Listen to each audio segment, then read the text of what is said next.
Hello student, welcome to learn fast. Learn fast में आपका स्वागत है। आज हम लोग मुद्रास्फीति के कारण के बारे में पढ़ेंगे।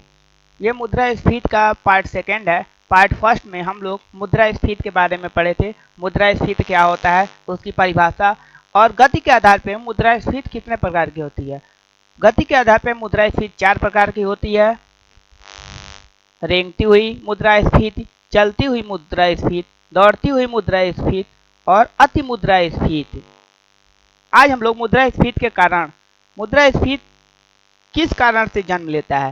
पहला मुख्यतः कारण मुद्रास्फीति का यही है। पूरे के पूरे तथ्य में हम लोग सिर्फ यही पढ़ेंगे कि जब एग्रीगेट डिमांड एग्रीगेट सप्लाई से ज्यादा हो जाती है तो मुद्रास्फीति का जन्म होता है। मुद्रास्फीति का शाब्दिक अर्थ महंगाई से है। मुद्रास्फीति एग्रीगेट डिमांड यानी कि औसत जो मांग है वह औसत पूर्ति से ज्यादा हो जाए तो उसी को हम लोग मुद्रास्फीति कहते हैं। D greater than S। मुद्रास्फीति को दो तत्व प्रभावित करते हैं। एक मांग, या तो मांग बढ़ जाए जिसकी वजह से मुद्रास्फीति का जन्म हो, या तो सप्लाई बढ़ जाए। तो पहले हम लोग पढ़ेंगे मांग को प्रभावित करने वाले तत्व। पहला, मुद्रा पूर्ति में वृद्धि। जब कोई भी गवर्नमेंट मुद्रा पूर्ति में वृद्धि करती है, यानी कि सप्लाई मुद्रा का जो फ्लो होता है कंट्री में वो बढ़ा देती है। भारत में मुद्रा का flow RBI reserve bank of India करती है। जब रिजर्व बैंक ऑफ इंडिया मुद्रा की फ्लो बढ़ा देती है जिसकी वजह से लोगों की इनकम बढ़ जाती है, लोगों के पास पैसा ज्यादा आने लगता है। जब गवर्नमेंट लोन ज्यादा बांटती है, मुद्रा वो फ्लो किस तरह से करती है, जब वो कर्ज ज्यादा बांटती है तो लोगों के पास इनकम बढ़ता है, जिसकी वजह से लोग सप्लाई को बढ़ा देते हैं। बढ़ी हुई सप्लाई इन्फ्लेशन यानी मुद्रास्फीति को जन्म देती है। सार्वजनिक व्यय में वृद्धि। सार्वजनिक व्यय में वृद्धि। ये सार्वजनिक व्यय होता क्या है? Public expenditure. सार्वजनिक व्यय वह व्यय होता है जो कि गवर्नमेंट सभी के लिए करती है, चाहे वो अमीर हो गरीब हो कोई भी हो, सबके लिए करती है। जैसे कि रेलवे स्टेशन का निर्माण, रोड का निर्माण, बस स्टैंड का निर्माण, पार्क का निर्माण, गवर्नमेंटेड स्कूल का निर्माण, गवर्नमेंटेड हॉस्पिटल का निर्माण इत्यादि, ये सब सार्वजनिक व्यय में आते हैं। जब कोई भी गवर्नमेंट या कोई भी देश सार्वजनिक व्यय में वृद्धि करता है जिसके वजह से उसमें जो काम करने वाले लेबर हैं उनका इनकम बढ़ जाता है। इंडिया मतलब कि कंट्री में मुद्रा का फ्लो बढ़ जाता है, जिसकी वजह से जिनकी इनकम बढ़ती है वो सप्लाई को बढ़ा देते हैं, और बढ़ी हुई सप्लाई प्राइस को बढ़ा देती है, और बढ़ी हुई प्राइस इन्फ्लेशन को जन्म दे देती है। घाटे की वित्त व्यवस्था।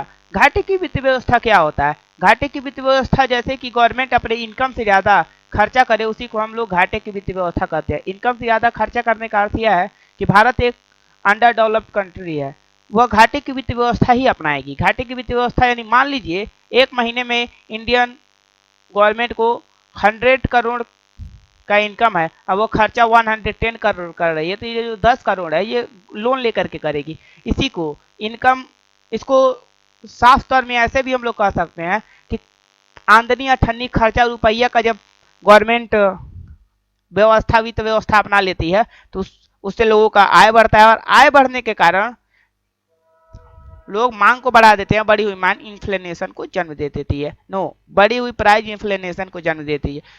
मुद्रास्फीति का मतलब महंगाई से ही होता है।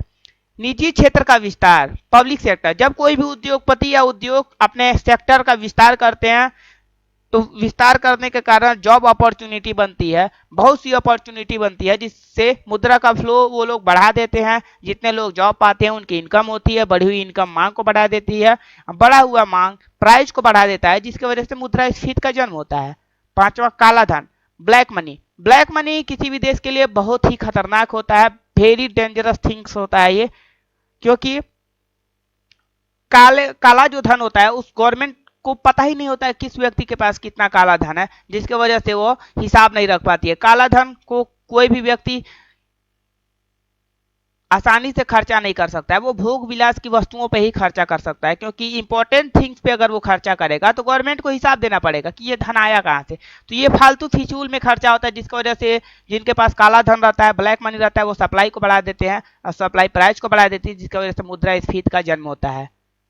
छठवां, ऋण का भुगतान, सार्वजनिक ऋण। ऋण का भुगतान यानी रीपेमेंट ऑफ पब्लिक डेबिट, यानी जब गवर्नमेंट लोगों को ऋण बांटना चालू कर देती है, ऋणों का भुगतान करती है। गवर्नमेंट को जब आवश्यकता पड़ता है तो वो पब्लिक से ऋण लेती है, छोटे छोटे ऋण लेती है, जिसका जब भुगतान करना चालू करती है तो लोगों के पास इनकम बढ़ जाता है। बढ़ी हुई इनकम मुद्रास्फीति को जन्म दे देती है। सातवां, खर्चा खर्च योग्य आय में वृद्धि। पब्लिक के पास दो प्रकार के आय होते हैं, एक साख मुद्रा और एक चलन मुद्रा। साख मुद्रा वह मुद्रा होता है जो कि हम लोग आवश्यकताओं के लिए या इमरजेंसी के लिए सेविंग करके रखते हैं, जो सेविंग्स होता है उसे हम लोग साख मुद्रा कहते हैं। और खर्च मुद्रा जो हम लोग खर्च चलाने के लिए पर मंथ का रखते हैं। तो खर्च योग्य आय में जब पब्लिक वृद्धि करती है, यानी उनकी जो आवश्यकताएं होती हैं वो खत्म हो जाती हैं, सिर्फ वो उपभोग विलास की वस्तुओं पे खर्चा करना ज्यादा पसंद करते हैं, जिसकी वजह से सप्लाई बढ़ती है और बढ़ी हुई सप्लाई प्राइस को बढ़ा देती है। बढ़ा हुआ प्राइस मुद्रास्फीति को जन्म दे देता है। उपभोक्ता व्यय में वृद्धि। जब कोई भी उपभोक्ता मीन्स कस्टमर यानी कि हम और आप, जो कोई भी उपभोक्ता व्यय में वृद्धि यानी जब लोग अपने व्यय में वृद्धि करते हैं, अपने खर्चों में वृद्धि करते हैं। खर्चों में वृद्धि का अर्थ यह है कि मान लीजिए इस समय शादी का सीजन चल रहा है, जब भारत देश में या अपने देश में जब शादी का सीजन आता है तो उस समय जिनके जिनके घर पे शादियां होती हैं वो उपभोक्ता होते हैं, वो अपने व्यय में वृद्धि करते हैं, जिसकी वजह से सप्लाई बढ़ा देते हैं। बढ़ी हुई सप्लाई प्राइस को बढ़ा देती है और बढ़ा हुआ प्राइस मुद्रा इन्फ्लेशन ही कहलाता है। नौवां, सस्ती मौद्रिक नीति। जब कोई गवर्नमेंट सस्ती मौद्रिक नीति अपनाती है, सस्ती मौद्रिक नीति का अर्थ यह है कि वो टैक्स में छूट देती है, अलग अलग प्रकार से छूट देती है, सब्सिडी देती है। इन सब के कारण लोगों की इनकम बचती है और वो बचा हुआ इनकम वो सप्लाई को बढ़ा देते हैं। बढ़ा हुआ सप्लाई प्राइस को बढ़ा देता है और बढ़ी हुई प्राइस इन्फ्लेशन कहलाती है। निर्यातों में वृद्धि। जब कोई भी देश वस्तुओं का, जैसे मान लिए भारत में किसी भी वस्तु का निर्माण अच्छे से हो रहा है, भारत का काम चल सकता है, परंतु यहाँ के उद्योगपति पैसे के लालच में, क्योंकि कोई भी उद्योगपति अपना उद्योग चलाता है वो लाभदायिता से प्रेरित होता है, तो लाभदायिता से प्रेरित होकर के वो विदेशों में निर्यात करना चालू करते थे, जिसकी वजह से अपने देश में सप्लाई डाउन हो जाता है और सप्लाई डाउन होने की वजह से प्राइस इंक्रीज होता है। बढ़ी हुई प्राइस ही मुद्रास्फीति कहलाती है। ये दूसरा, पूर्ति को प्रभावित करने वाले कारण। पहला, साधनों की कमी। पूर्ति को प्रभावित करने वाले के सबसे मुख्यतः कारण साधनों की कमी। साधनों की कमी का अर्थ यह होता है कि किसी भी प्रोडक्ट को बनाने में कई प्रकार के साधन का स्थिर किया जाता है, चल और अचल। अचल में आपका रॉ मटेरियल और लेबर आता है, और रॉ मटेरियल और लेबर आता है। इन सब के कमी के कारण भी, साधनों की कमी के कारण भी सप्लाई ठप हो जाती है, सप्लाई डाउन हो जाती है, जिसकी वजह से डिमांड पब्लिक उतना ही करती है, जितना आप आज खाते हैं उतना ही कल भी खाएंगे, लेकिन सप्लाई कम है, जिसकी वजह से मुद्रास्फीति यानी प्राइस बढ़ती है। बढ़ी हुई प्राइस मुद्रास्फीति कहलाती है।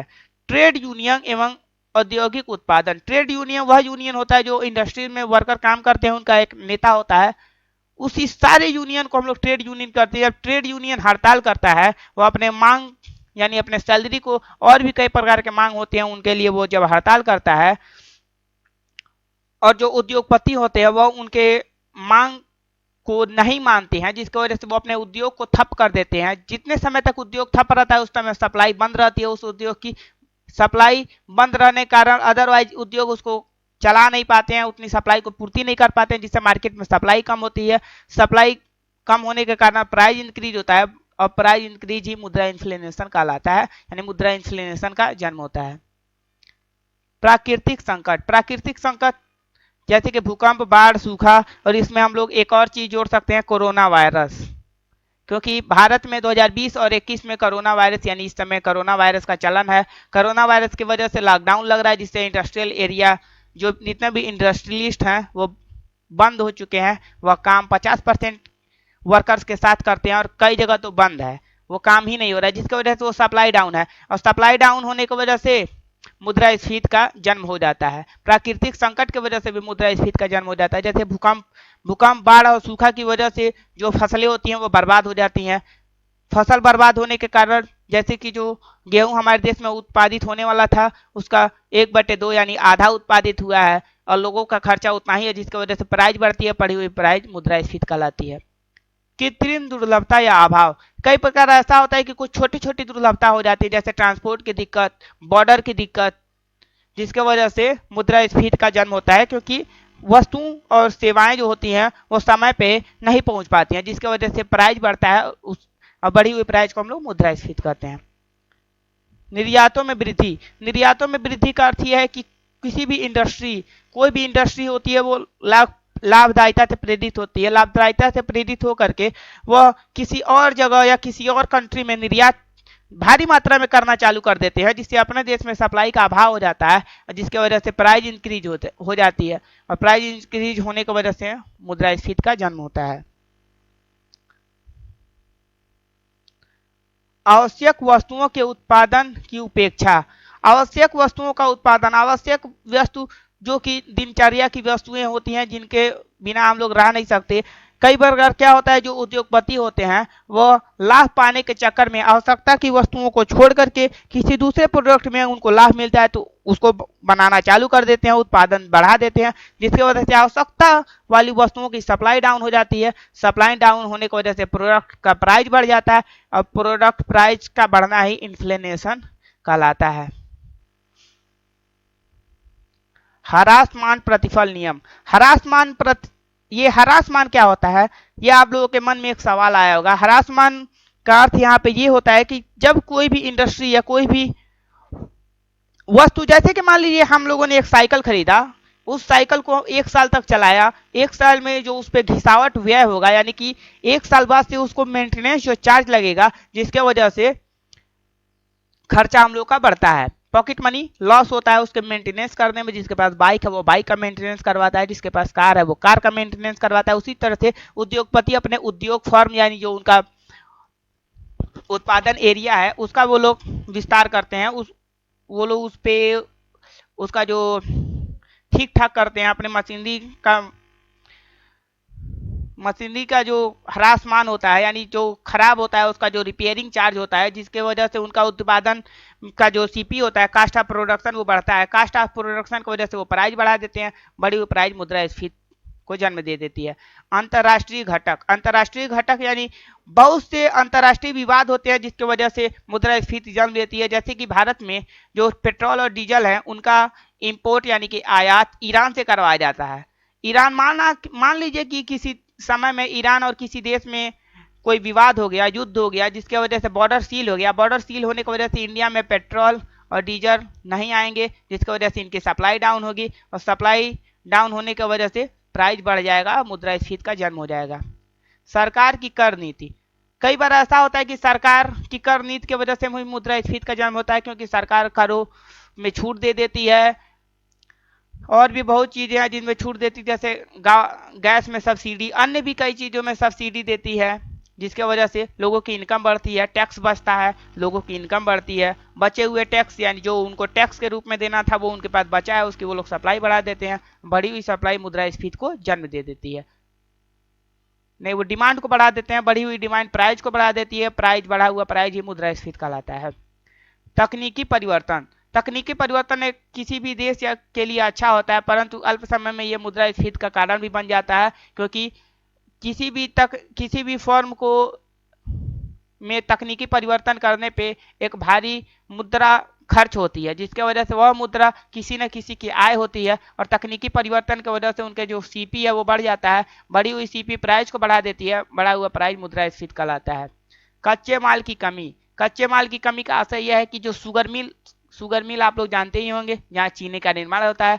शुगर मिल में जो शुगर का निर्माण गन्ने की वजह से होता है। मान लीजिए किसी वर्ष सूखा पड़ने के कारण गन्ने का जो फ्लो है, यानी गन्ने का उत्पादन 1/2 यानी कि 0.5 यानी आधा हो जाए, जिसके वजह से जो इंडस्ट्री है, जो गन्ना उत्पादन करने वाले जो फैक्ट्री हैं, उनमें गन्ना आधा जाएगा, जिसकी वजह से उनकी सप्लाई बंद हो जाएगी, सप्लाई आधी हो जाएगी। सप्लाई आधी होने की वजह से हम लोग चीनी का तो खपत उतना ही होगा, यानी डिमांड हमेशा बराबर रहेगा, जिसकी वजह से मुद्रास्फीति यानी प्राइस का इंप्रूवमेंट होगा, प्राइस बढ़ेगी, जिसकी वजह से मुद्रास्फीति का जन्म होगा।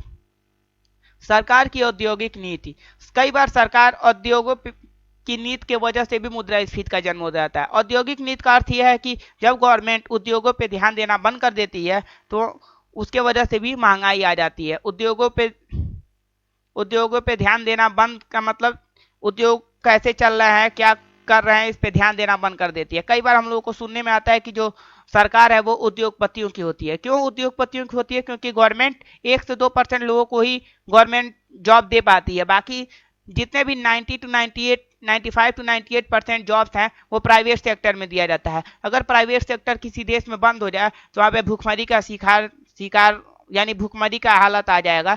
इसीलिए सरकार की औद्योगिक नीति में इंडस्ट्रियल एरिया पे ज़्यादा ध्यान दिया जाता है।